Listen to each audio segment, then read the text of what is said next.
اندلیب افریدي صاحب لا بلنه ورکوم چې هغه هم روشي او خپل تاثرات وړاندې کړي. اندلیب افریدي.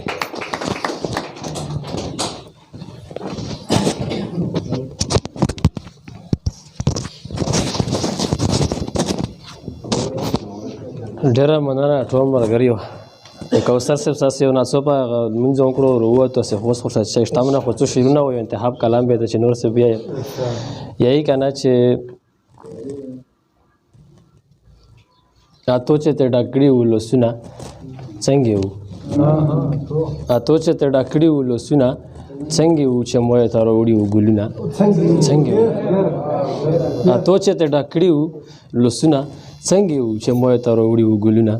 څنګه وو خیبر له خو راغلی یې خو څه محسوسوې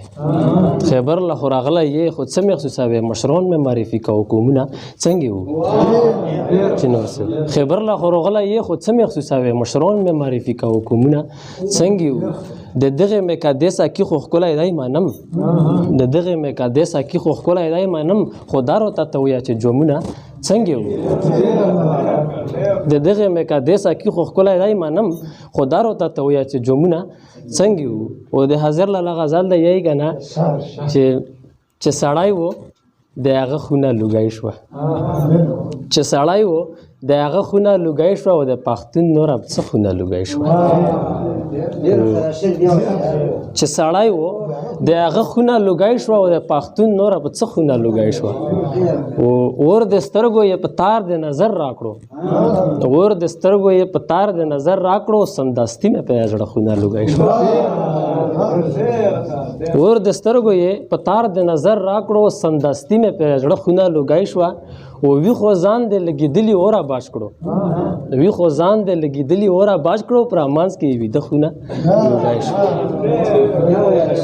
مننه وی خو ځان د لګېدلي اوره باج کړو پر امانځ کې یې ویده خونه لوګی شوه